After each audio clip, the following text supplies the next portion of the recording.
우리에게 주신 말씀은 마가복음 7장 24절에서 37절까지 말씀입니다. 이 본 말씀을 제가 읽겠습니다. 예수께서 일어나사 거기를 떠나 두로 지방으로 가서 한 집에 들어가 아무도 모르게 하시려 하나 숨길 수 없더라. 이에 더러운 귀신 들린 어린 딸을 둔 한 여자가 예수의 소문을 듣고 곧 와서 그 발 앞에 엎드리니 그 여자는 헬라인이요 수로보닉의 족속이라. 자기 딸에게서 귀신 쫓아내 주시기를 간구하거늘 예수께서 이르시되 자녀로 먼저 배불리 먹게 할지니 자녀의 떡을 취하여 개들에게 던짐이 마땅치 아니하니라. 예수께 여자가 대답하여 이르되 주여 올소이다마는 상 아래 개들도 아이들이 먹던 부스러기를 먹나이다. 예수께서 이르시되 이 말을 하셨으니 돌아가라. 귀신이 내 딸에게서 나갔느니라 하시매 여자가 집에 돌아가 본즉 아이가 침상에 누웠고 귀신이 나가더라. 예수께서 다시 두로 지방에서 나와 시돈을 지나고 데가볼리 지방을 통과하여 갈릴리 호수에 이르시매 사람들이 귀먹고 말 더듬는 자를 데리고 예수께 나와 안수하여 주시기를 간구하거늘 예수께서 그 사람을 따로 데리고 무리를 떠나사 손가락을 그의 양귀에 넣고 침을 뱉어 그의 혀에 손을 대시며 하늘을 우러러 탄식하시며 그에게 이르시되 에바다 하시니 이는 열리라는 뜻이라. 그의 귀가 곧 열리고 혀가 맺힌 것이 곧 풀려 말이 분명하여졌더라. 예수께서 그들에게 경고하사 아무에게도 이르지 말라 하시되 경고하실수록 그들이 더욱 널리 전파하니 사람들이 심히 놀라 이르되 그가 모든 것을 잘하였도다. 못 듣는 사람도 듣게 하고 말 못하는 사람도 말하게 한다 하니라. 아멘.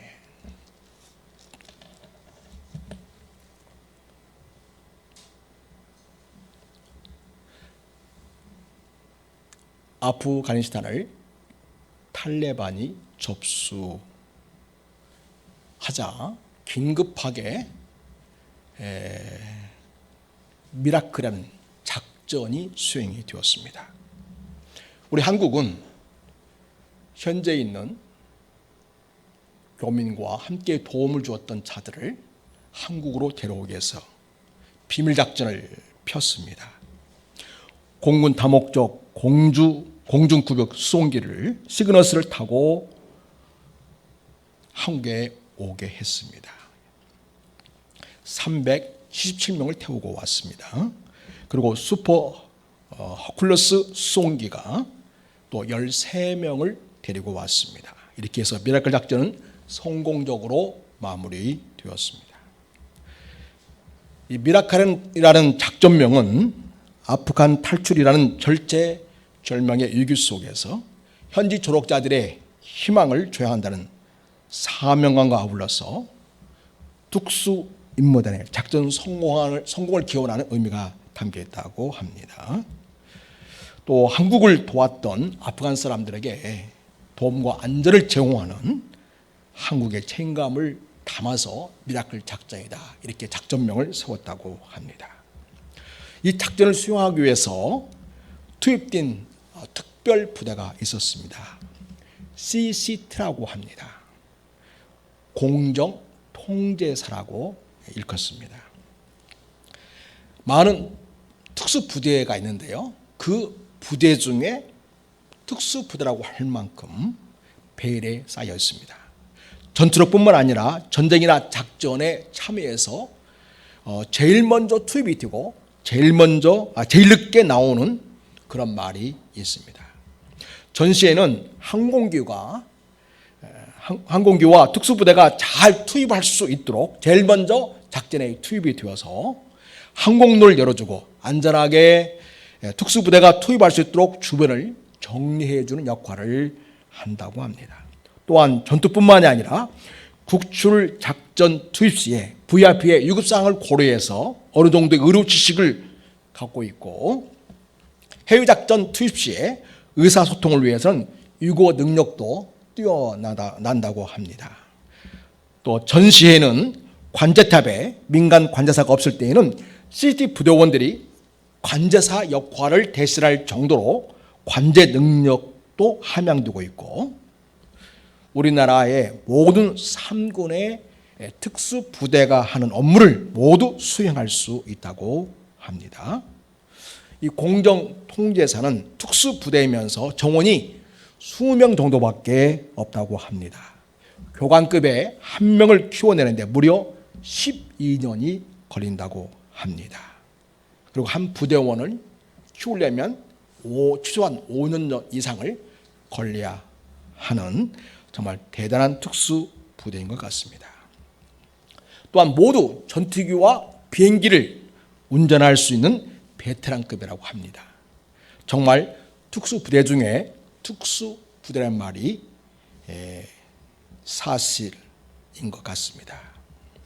긴급한 상황 속에서 아프가니스탄에 있는 우리 국민들과 우리 정부기관에 고용되거나 관련 사업에 참여했던 현지인과 그 가족들을 성공적으로 모두 피시키는 이 일을 아주 훌륭히 수행해서 대통령뿐만 아니라 모든 국민들이 그리고 해외에 있는 많은 언론인들이 이 작전에 대해서 어마어마한 칭찬을 하고 격려를 해주고 있음을 보게 됩니다. 이렇게 대단한 특수부대원을 할지라도 매일매일 삶 현장 속에서 어려움을 안고 살아가는 우리들과 하는 사실 별 관계가 없지요.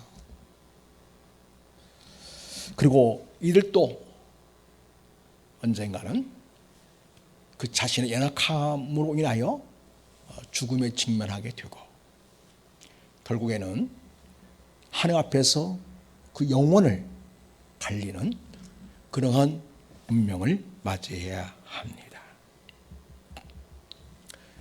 주님이 살던 시대에 지금 올라가면 참 그 시대는 깜깜이 시대이죠. 의사도 별로 없고요.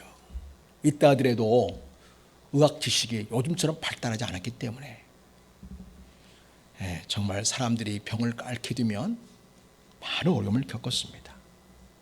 또 민간요법도 있긴 하지만은 제대로 된 그 처방이 없기 때문에 약 처방도 없어서 많은 사람들이 어려움을 겪으며 살았습니다. 특별히 오늘 본문에 나오는 이 두 사건이 있지 않습니까? 이 두 사건은 귀신과 연관된 사건들입니다. 귀신과 연관된 사건은 현대의학에서도 아직 정리가 안 돼 있죠. 그럴 정도로 이 귀신의 문제는 정말 어렵고도 복잡한 그러한 일이기도 합니다. 오늘 본문은 그러한 문제를 안고 살아가는 인생의 문제를 근본적으로 치유하시는 예수님을 우리가 만날 수 있습니다. 오늘 본문을 통해서 우리는 우리에게 찾아오신 예수님은 어떠한 분이신지 오늘 이 사건을 함께 살펴보면서 우리가 매일매일 직면한 삶의 문제 속에서 어떻게 이 문제를 해결해 갈 것인가에 대한 주님의 해답을 발견할 수 있기를 바랍니다. 여러분, 오늘 본문에서 보여주고 있는 주님은 누구실까? 우리 주님은 생명의 떡으로서 가장 하나님 은혜에서 멀어져 보이는 자들에게도 은혜를 주시는, 그래서 삶의 회복을 주시는 주님이십니다. 여러분, 우리가 읽은 이 마가복음 이 사건은 앞에 오병이어의 기적이 나오고 있습니다. 그리고 그 오병이어 기적에 대해서 사도 요한은 요한복음 6장에서 생명의 떡에 대한 교훈으로 이렇게 계속 이어지고 있음을 보게 됩니다. 오병이어의 기적을 베푸신 주님은 바로 하늘로서 내려오신 생명의 떡이다. 이렇게 이런 이야기를 하고 있죠. 그리고 그 다음에 수로 보니게 여인의 믿음 사건이 나오고, 그리고 이어서 귀먹고 말 터는 자를 고치시는 사건이 나옵니다. 그리고 여러분, 이 오병이어 기적과 그 다음에 이제 오늘 본문 다음에 어떤 사건이 나오냐면 8장을 보면 4,000명을 먹이신 사건이 나옵니다. 그러니까 또다시 예수님은 우리에게 떡을 주시는 분이신데 바로 생명의 떡이신 예수님이라는 걸 보여주고 있는 거죠. 그 사이에, 그러니까 오병이어 기적과 4,000명을 먹이신 질병이어 기적 사이에 오늘 이 본문이 있습니다. 그래서 수로 보니게 여인의 믿음 사건이 나오고 귀먹고 말 터는 자를 고치신 사건이 나오고 있습니다. 근데 이 사건은요, 생명의 떡이신 우리 주님이 우리에게 우리 인생을 향하여 어떠한 은혜를 베푸시고 있는가를 잘 보여주고 있는데, 수로 보니게라는 지역은 시돈과 두로 지방에 있는 그런 수로 보니게 여인은 두로 지방에 살고 있는 여인이죠. 그런데 이 두로 지방은 이방 지역입니다. 당시 유대인들은 이방 지역에 대해서 하나님의 은혜와는 상관이 없는 지역으로 그렇게 이해를 하고 있었습니다.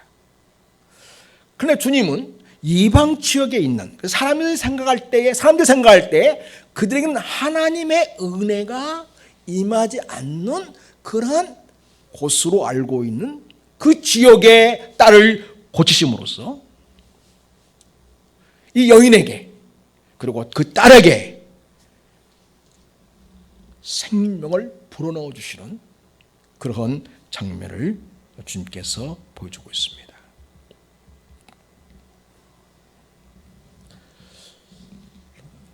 또한 여러분, 귀먹고 말 터없는 귀신 들린 자, 이 사람은 일반 사람들이 생각할 때 어떻게 그 당시에 생각하냐면 하나님의 저주를 받은 인생으로 생각했습니다. 그런데 주님께서 이 귀신 들려서 귀먹고 말 터없는 사람을 고쳐주십니다. 하나님의 저주로 인해서 귀신이 들렸고 듣지도 못하고 말도 못하는 이 사람에게 전혀 하나님의 은혜가 임하지 않을 것 같은 이 사람에게 우리 주님이 회복이라고 하는 은혜를 주시고 있음을 보게 됩니다. 자, 여러분, 이방 지역의 여인에게 그 당시 사람들이 하나님의 은혜라고는 전혀 있을 것이라고 생각하지 못한 그 지역의 사람에게 오늘 주님이 은혜를 베푸시고 있고,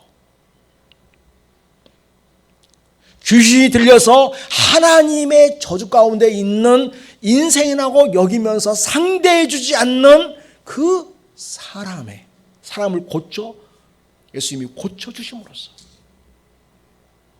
사각지대에 있는 변방의 인생들에게, 소유된 인생들에게 은혜를 가져오시는 주님을 이 본문을 통해서 만나실 수 있습니다. 사랑하는 여러분, 여러분 때때로 나는 변방의 인생이다, 나는 아무도 알아주지 않고 나 홀로 인생이다, 혹은 다른 사람이 여러분 인생에 대해서 마치 저주를 하는 것처럼 대한다거나 소유되고 따돌림 당하는 인생과 같은 그런 처지 혹시 있었습니까? 오늘 여러분의 처지가 너무 힘들고 고달파서 하나님의 은혜에서 죄된 인생이라고 여길 수 있는 그런 상황에 놓여 있습니까? 오늘 본문에서 보여주신 예수님은 아니다. 내가 너와 함께하고 있고 내가 너의 문제를 해결해 줄 뿐만 아니라 하나님의 은혜가 임하게 해 주마라고 주님이 말씀하시고 있습니다. 사랑하는 여러분에게 주님이 찾아오셔서 소유된 지역과 사람들이 여러분을 도시하고 따돌림하는 그런 인생의 삶의 현장에 찾아오셔서 나를 만나주시고 나를 새롭게 하시고 나를 회복하시고 내 인생의 삶의 활력을 불어넣어 주시면서 생명력 인생으로 세우시는 이 주님이 함께하고 있음을 믿으시기를 바랍니다. 네, 그렇습니다. 우리 예수님은 삶의 현장에서 절실한 인생의 문제에 개입하십니다. 그리고 실제적으로 구원을 주신 분이십니다. 척박하게 살아가는 인생, 저주 받은 것처럼 살아가는 인생, 그들 모두에게는 주님이 필요합니다. 모든 인생에게는 주님이 필요합니다. 저와 여러분에게도 주님이 필요합니다. 여러분은 오늘 살아가면서 삶의 자리에서 무엇이 그토록 절박하십니까? 예수님 우리 모두에게 은혜를 가져오시는 구원자이시고 우리의 주님이십니다. 그 주님 아니면 우리는 이 세상에서 살아갈 희망이 없습니다. 은혜를 주시는 주님께 나아오시는 여러분이 되시기를 바랍니다. 바로 그 절박한 삶의 자리에서 주님을 마음속에 모셔드리시고 주님을 인정하시고 여러분 삶 속에서 주님이 일하시도록 역사하시도록 주님께 자리를 내어드리는 우리 성도 여러분이 되시기를 바랍니다. 또한 오늘 본문을 통해서 주님은 당신을 어떠한 분으로 우리에게 알려주고 있을까요? 두 번째로 생각해 볼 것은 주님은 주님을 신뢰하고 은혜를 바란 자들에게 당신의 능력을 나타내시고 당신이 우리의 구원자이심을 드러내십니다. 이 수로 본역의 여인이라고 하죠. 두로 지방에 살고 있는 여인입니다. 시리아의 여인이죠. 이방 지역입니다. 이곳은 지중해를 따라 이어져 있는 해변가 도시입니다. 그래서 두로가 있고 또 시돈이 있죠.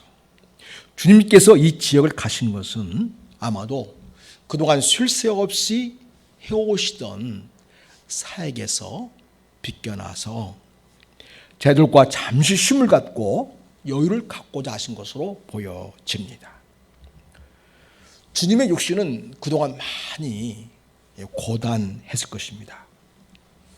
성경의 순서를 보면요, 우리 주님이 갈릴리에서 1차 복음사역을 하고 이어서 또 2차 복음사역을 합니다. 그리고 우리 본문은 어디에 위치해 있냐면 제3차 갈릴리에서의 복음사역을 하는 그러한 상황에 있습니다.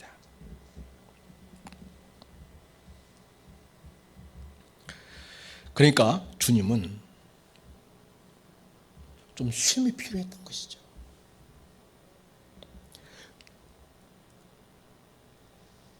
쉬려고 두로 지역을 가신 것 같은데 여기서 주님은 쉴 수가 없습니다. 거기에서도 주님의 은혜를 사모하고 기다리는 사람이 있었기 때문입니다.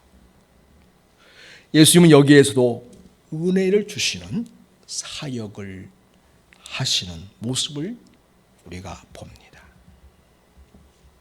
이 수로 보니게 여인은 두로 지방에 살고 있는 한 가나안 지역의 여인인데요. 국경으로 보면 시리아 지역에 속한 여인입니다. 이 지역은 이스라엘 경내 밖에 있는 이방 지역이죠. 주중회를 끼고 펼쳐져 있는 그런 지역이 되겠습니다. 당시 유대인들은 이방 사람들을 개라고 여겼습니다. 그런데 이 여인은 딸의 문제를 가지고 있는데 예수님의 소문을 듣고 예수님께 찾아왔습니다. 두로 지방의 한 집에 머물러 있었는데 어떻게 이걸 알아내가지고 용케도 주님을 찾아낸 거죠. 그리고는 자기 문제를 주 앞에 내놓는 것을 보게 됩니다. 그 여인은 주님의 발 아래 엎드렸습니다. 그리고 같은 사건을 다루고 있는 마태복음 15장 22절을 보면 이렇게 예수님을 향하여 소리를 질렀습니다. 우리 같이 한번 읽어볼까요? 자, 시작. 주 다윗의 자손이여 나를 불쌍히 여기소서. 수로 보이는 여인은 유대 여인이 아닙니다. 이방 여인입니다.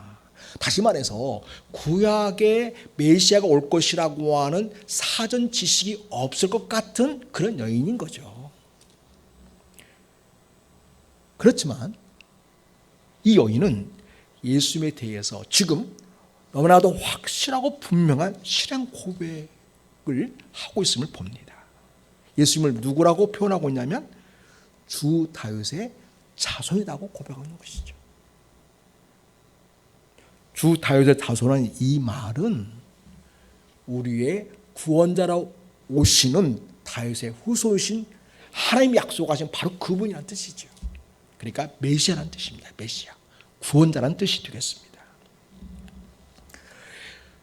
구약의 구원자 메시아에 대한 예언이 지금 자기 앞에 와 있는 그 예수님을 통해 성취되었다고 믿고 있는 것입니다.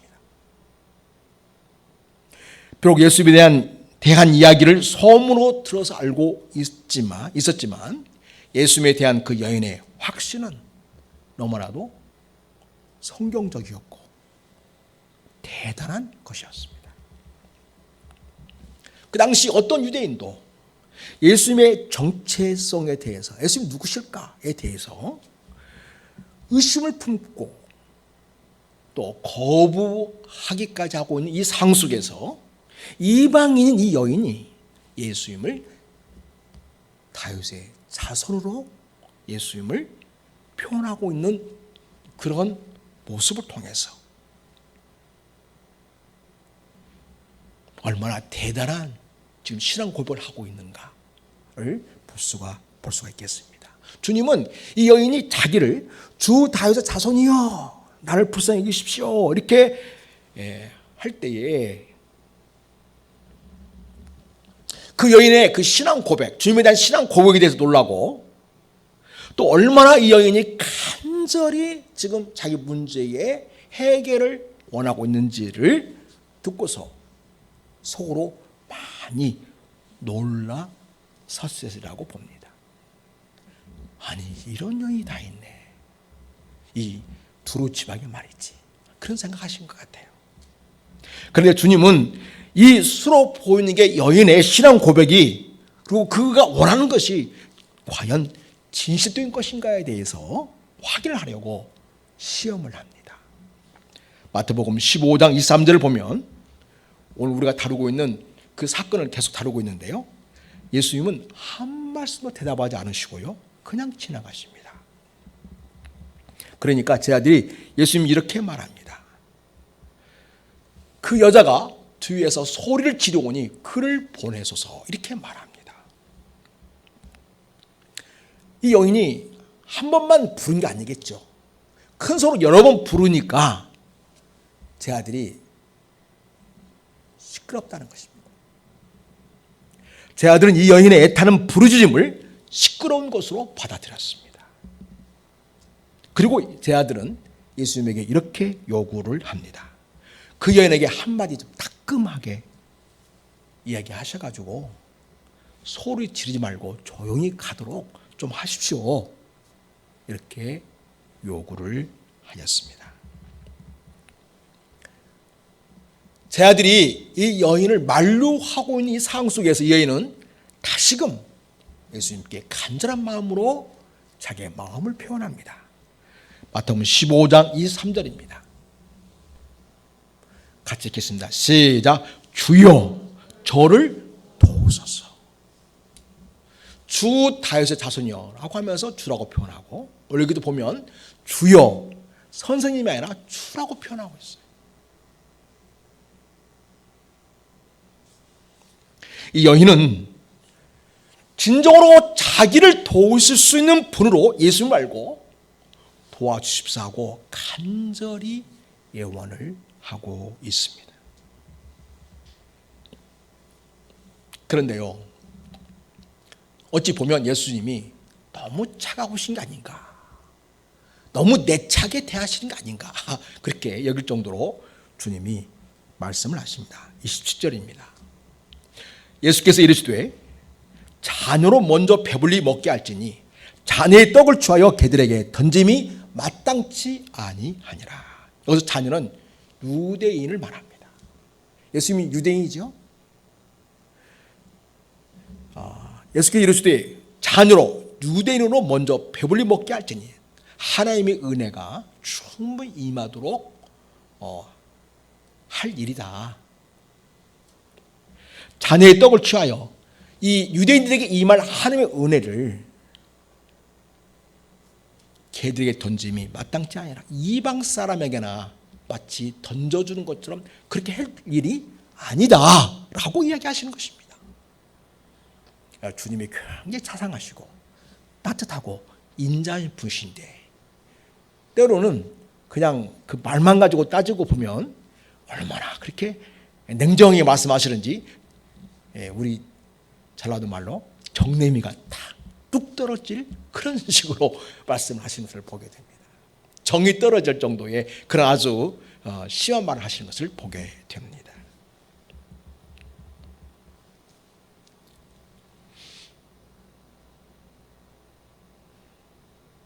이런 말을 좀 들을 정도면 이 여인은 이제 물러서야 되지 않겠습니까? 자존심 다 뭉개진 거잖아요.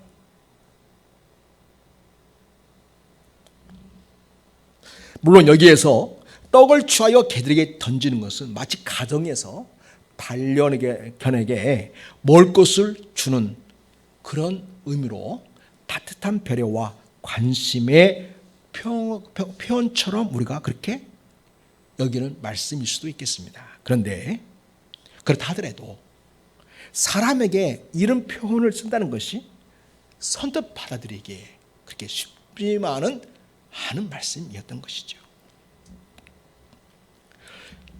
주님이 이 여인에게 마음이 상할 수도 있는 그런 표현으로 말씀을 하신 것은 이 여인의 신앙 고백이 과연 진실한 것인지, 그리고 그가 구하는 것이 정말 간절한 것인지에 대해서 그 진심이 무엇인지를 더 확인하고자 하는 의도적인 말씀이었다라고 볼 수 있겠습니다. 이런 주님의 말씀에 대해서 주님께 돌아온 이 여인의 대답은 주님이 이 여인에게 은혜를 주지 않을 수 없는 그런 명품 대답이었습니다. 같이 한번 읽겠습니다. 28절입니다.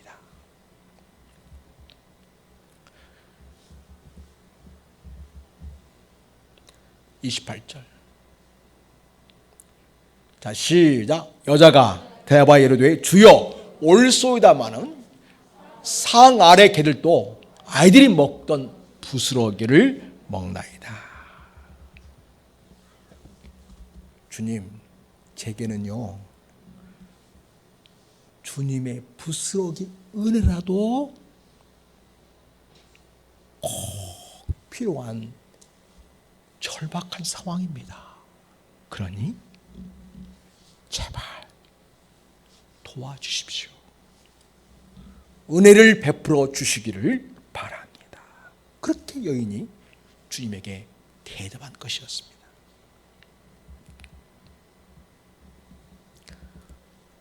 그럴 때 주님께서 어떻게 하십니까? 그 여인의 믿음을 확인했어요. 그리고 말씀하시죠. 자, 여러분 29절 보니까 예수께서 이르시되 이 말을 하였으니 돌아가라. 이 말 하였단 말은 정말 주님을 신뢰하고 정말 주님을 기대하고 정말 주님의 은혜를 간절히 사모하는 그런 말을 하였으니 주님 인정하신 거죠. 돌아가라. 귀신이 네 딸에게서 나가느니라.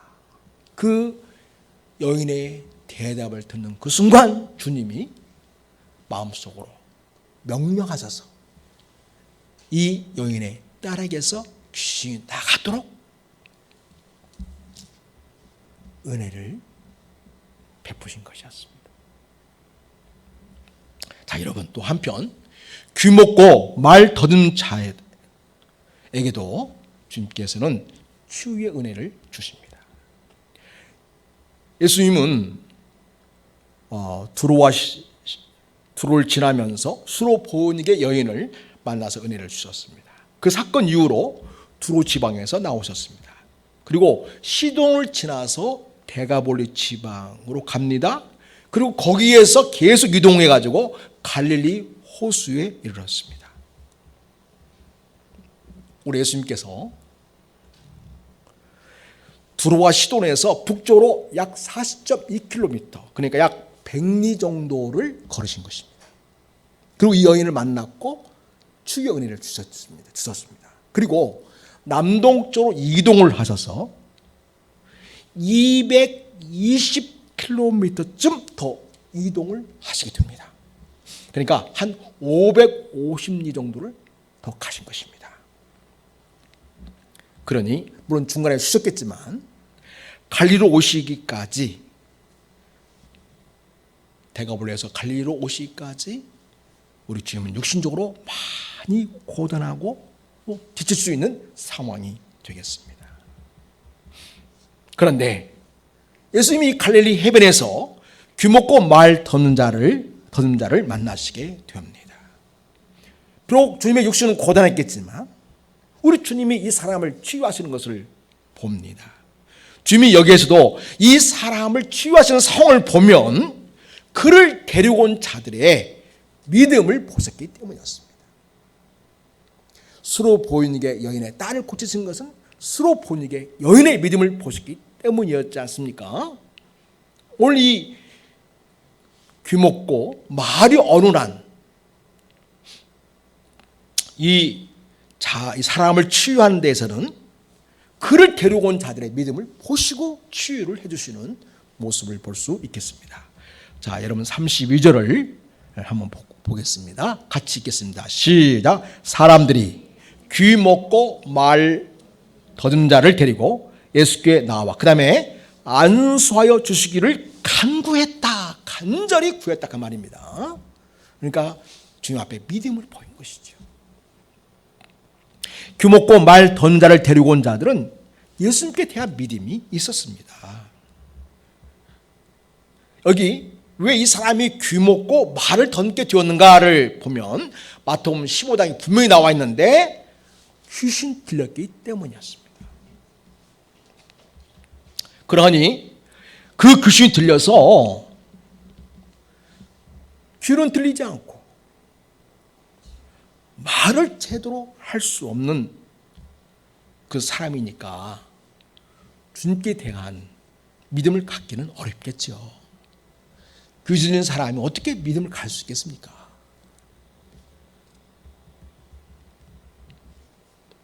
그런데 그 사람의 주변 사람들이 주님께 대한 믿음을 가지고 이 사람을 고쳐주기를 바라는 간절한 마음으로 주님께 부탁함으로써 우리 주님이 이 사람을 고쳐주시는 은혜를 주시는 것을 볼 수 있습니다.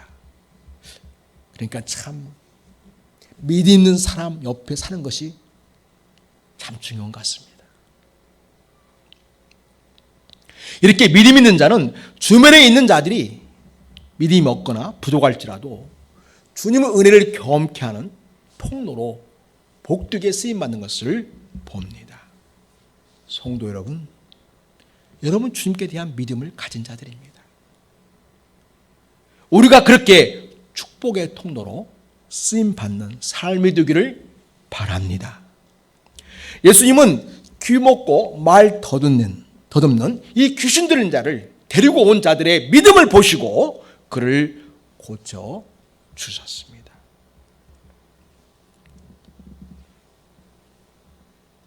우리 주님은 우리의 믿음을 보시고 역사하시는 분이시구나 하는 것을 다시 한번 확인할 수 있습니다. 그런데 여러분, 고쳐줄 때 예수님은 이 사람에게는 아주 독특한 행동을 하신 걸 통해서 고쳐주는 것을 봅니다. 33절, 34절을 한번 읽어보겠습니다. 자, 시작. 예수께서 그 사람을 따로 데리고 무리를 떠나서 손가락을 그의 양 귀에 넣고 침을 뱉어 그 혀에 손을 대시며 하늘 우러러 탄식하시며 그에게 이르시되 에바다 하시니 이는 열려란 뜻이라.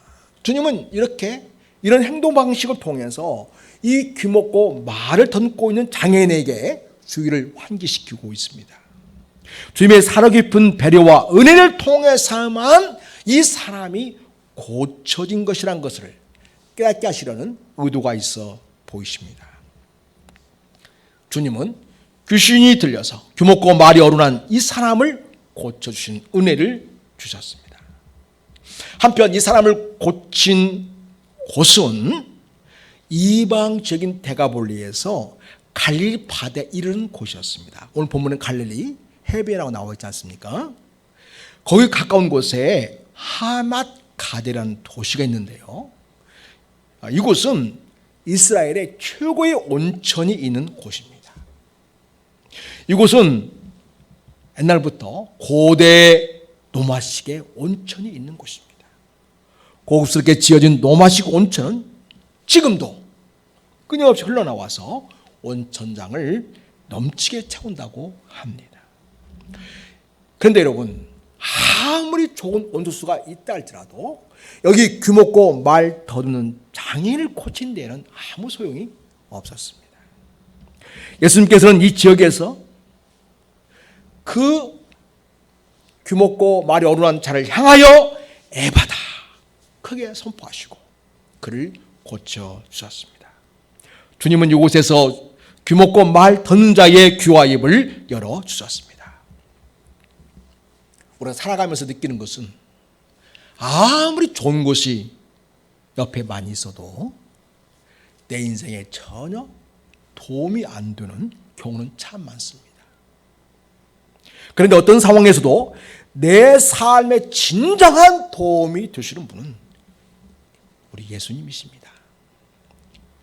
예수님은 온천수가 할 수 없는 그것을 하실 수 있는 분이십니다. 우리를 근본적으로 치유해 주는 능력을 가지신 분이시기 때문입니다.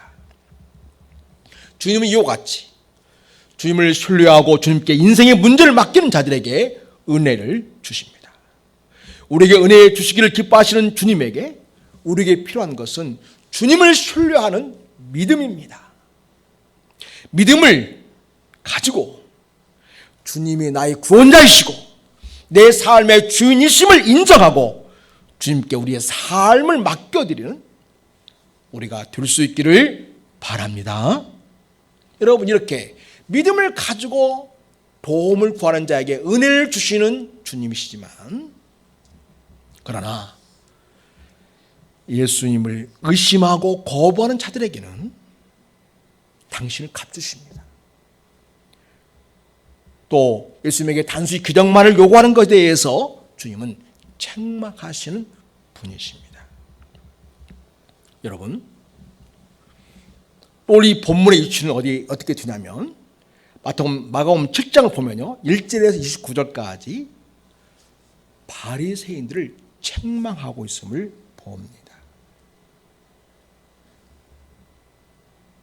전에 내려온 전통으로, 그리고 하나님의 말씀에 순종하는 데에는 실패하는 그 바리새인들에게 주님이 책망한 것을 보게 됩니다. 그리고 오늘 우리 본문이 나오고 있죠. 수로보니의 여인의 믿음 사건, 귀먹고 말 듣는 자를 고치시는 사건이 나오고 있습니다. 그리고 여러분 뒤를 보면 또 바리새인들, 이 유대인들을 책망하시는데요. 마가복음 8장 11절에서 21절을 보면 그들이 표적을 구하고 있습니다. 여러분 8장으로 가보겠습니다. 8장 11절 보면 바리새인들이 나와서 예수를 힐난하며 그를 시험하여 하늘로부터 오는 표적을 구하거늘 예수께서 마음속으로 깊이 탄식하시며 이르시되 어찌하여 이 세대가 표적을 구하느냐 내가 진실로 너에게 이르노니 이 세대에 표적을 주지 아니하리라 하시고 그들을 떠나 다시 배에 올라 건너편으로 가시니라. 여러분 보통 성경에서 좋은 의미로 쓰여진 표적이라는 뜻은 무엇이죠? 어떤 기적이나 사건을 통해서 예수님이 우리의 구원자 되시고 하나님의 아들이심을 증명하는 그런 표시로 일으키는 사건이죠. 여기서 근데 주님 말하는 여기서의 표적은 긍정적인 의미보다는 부정적인 의미로 쓰여졌죠. 그래서 예수님의 신적 권위를 증명할 수 있는 기적보다 더 강력한 증거를 지금 유대인들이 요구하고 있습니다. 다시 말해서 예수님의 신적 권위를 믿을 수 없는 것으로 생각하고 예수님을 거부하는 태도를 주님이 지금 지적하고 있습니다. 예수님은 믿음을 가지고 나오는 자들에게 치유의 은혜를 주시지만 주님을 기만하게 하고 과시하는 방식으로 능력을 사용하게 하는 그 어떤 요구에도 응하지 않으십니다. 사악한 그들의 마음에 대해서 책망하셨습니다. 우리는 나를 과시하거나 사람들을 기만할 목적으로 또 상대방을 조종하거나 통제할 목적으로 예수님이 주신 말씀이나 능력을 사용하려고 하면 안 됩니다. 또 직분이나 지위를 이용하려 들면 안 되겠습니다. 이것은 주님을 모욕하는 행위입니다. 주님께서 책망하실 일입니다. 우리는 오직 겸손한 마음, 주님을 신뢰하는 순수한 마음으로 주님께 치유의 은혜를 바라고 주님께 감사와 영광을 올려드리는 자세가 필요하겠습니다. 사랑하는 성도 여러분, 오늘 본문을 통해서 우리는 믿음을 가지고 나온 자들에게 치유의 은혜를 주시는 주님을 만났습니다. 그렇다고 여러분 어디에 기적이 있다고 무조건 사람을 추종하면 안 됩니다. 이걸 꼭 기억하시기 바랍니다. 브라질의 고이아스 아바비아냐라는 작은 마을이 있습니다. 거기에 그 시골 마을인데 수십 대의 대형 차량이 질비하게 서 있습니다. 전국에서 몰려드는 사람들로 인산인해를 이루고 있었습니다. 작은 촌락에 불과한 그곳에 대형 모텔이 들어서게 됩니다. 그리고 각종 음식점과 가게들이 문을 열었습니다. 이 일은 사람들을 일명 성령 수술로 치유한다는 중앙이라는 한 사람 때문에 벌어진 일입니다. 이 사건은 이 TV에 넷플릭스라는 프로그램이 있는데요. 그 넷플릭스에서 신의 중앙이라는 제목으로 4부에 걸쳐서 다큐멘터리로 다루고 있습니다. 중앙이라는 사람을 영어로 포기하면 존이에요. 그 성경 번역식으로 표현하자면 옮기자면 요한이며 요한. 그러니까 신의 중앙이라는 말은 신의 요한이다. 그런 말이거든요. 신에게 능력을 받아 병을 고치는 사람이라는 뜻으로 신의 주왕으로 불려졌습니다. 그런 나름 독실한 천주 교인이라고 하는데 어느 날부터 치유의 능력이 생겨서 사람들 고치기 시작했습니다. 그가 영매를 하게 되면 신과 접속을 하게 되면 어느 날은 솔로몬 왕이 되기도 하고 어느 날은 의과 의사가 되기도 했답니다. 그 주왕은 어떠한 의학 교육도 받은 적이 없는 농부 출신이었습니다. 그런데 1978년 첫 영적 치유를 시작한 이후에 유명세를 얻고 치유센터 까사 데돔 이나시오 데 롤라라를 성립해서 해외까지 알려졌습니다. 전 세계에서 찾아오는 많은 수용자들의 추앙을 받게 됩니다. 그런 다양한 질병에 효과가 있다고 선전한 약품들과 직접 개발한 각종 의학기기를 판매해서 엄청난 돈을 벌여들였습니다. 정작 자신은 2015년에 위암 진단을 받고 비밀리에 종양 제거 수술을 받았습니다. 그러다가 그동안 이 치유사역을 하는 어마어마한 기적과 같은 밝은 모습이 있는 반면에 그동안 알리지 않은 어두운 그림자가 있음을 보게 됩니다. 주왕이라는 이 사람이 영적인 치유를 빙자하며 저지른 600건이 넘는 성추행이 2018년에 폭로가 됩니다. 수많은 성폭행 피해자들의 연대가 이루어지고 고발이 되어서 마침내 그런 경찰에 자수하고 다수의 성폭행 혐의로 재판에 기소되어서 63년형을 받게 됩니다. 그는 지금 수감 생활을 하고 있습니다. 피해자 중에는 그의 친딸도 포함되어서 사람들이 큰 충격을 주었습니다. 초능력자 또 심령수사들의 비를 찾아내고 폭로하는 제임스 랜드라는 사람에 의하면 주왕이라는 사람의 치유 과정은 트릭에 불과하다, 속임수에 불과하다고 합니다. 또 치유를 경험한 환자들도 단순한 심리적인 플라세보 효과에 의한 일시인 것이다. 그러니까 좋다고 하니까, 이거 먹으면 낫는다고 하니까 진짜 낫게 하는 약인 줄 알고 먹고 그 심리적 효과로 인해서 일시적인 그런 효과를 보았다고 이렇게 설명을 한 것입니다. 우리 예수님은 수로 보내기 연인의 귀신 들린 딸을 치유하면서 손도 대지 않고 선포하셨습니다. 그리고 그 어떤 성폭행이나 상대방을 조종하거나 통제하는 방식을 취하지 않으셨습니다. 우리 예수님은 갈릴리 해변에서 귀먹고 말을 듣는 자를 고치시면서 손가락을 그의 양귀에 넣고 찔뱉어 그의 혀에 손을 대시면서 하늘 우러 탄식하면서 에바다 라고 한 것뿐이지요.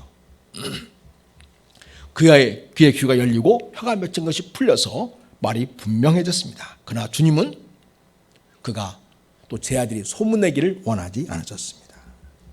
36절을 보면 그들에게 경고하사 아무에게도 이르지 말라고 하시는 것을 봅니다. 이것은 자체 주님을 단순히 기적을 베푸는 사람으로만 알고, 이렇게 잘못 알고 우리를 구원하실 진정한 메시아로 알지 못하는 일이 없게 하시는 것이었습니다. 성도 여러분, 우리 예수님은 믿음을 갖고 주님에게 은혜를 구하는 자나 또 누군가를 위해서 기도하며 주님의 도우심을 구하는 자의 기도를 들으시고 치유의 은혜를 주시는 분이십니다. 그래서 병이나 귀신의 속박에서 벗어나 진정한 자유를 누리고 하나님의 형상을 회복하고 하나님 나라의 복되게 쓰임받는 인생이 되기를 원하십니다. 그러니 우리들은 우리들의 삶을 주님께 믿음으로 맡기고 의지하고 은혜를 구하는 자가 되어야 하겠습니다. 그러나 주님을 시험할 목적으로 기적을 원한다거나 또 주님이 주신 능력이나 말씀을 가지고 상대방을 기만하거나 이용하려 들거나 자기를 과시하는 어떤 시도도 해서는 안 되겠습니다. 이것은 주님이 책망하실 일입니다. 우리는 매일매일 치열한 삶을 살아갑니다. 우리는 시대대로 주님의 은혜가 필요합니다. 사랑하는 성도 여러분, 날마다 주님께 대한 믿음을 갖고 주님의 은혜를 간절히 구하면서 믿음으로 승리하시고 치유하는 삶을 누리시길 바라고 예수님 안에서 참된 자유를 누리며 살아가는 풍성한 생명을 누리는 주님의 자녀로 살아가시기를 우리 예수님의 이름으로 축복합니다. 기도하겠습니다. 하나님 아버지, 우리 예수님께서는 믿음을 가지고 은혜를 구하는 자의 기도를 들으시고 소원과 간구를 들어주신 것을 보게 됩니다. 진정한 자유를 누리게 하시고 하나님 나라의 복되게 쓰임만 인생으로 세워가시는 인생 회복을 주시는 분이심을 인하여 감사를 드립니다. 이러한 주님께 우리 인생을 맡겨드리기를 원합니다. 우리 모두가 다 주님께 대한 지속된 믿음을 가지고 우리 삶을 의탁하고 주님의 도우심과 은혜를 구하면서 믿음으로 주님의 은혜를 구하는 우리 모든 성도가 되게 해주시기 원합니다. 오늘도 주님의 은혜를 구하고 주님의 은혜를 의지하여 믿음으로 승리해 가는 주의 자녀들이 되게 하옵소서. 우리를 사랑하시는 예수님의 이름으로 기도드립니다.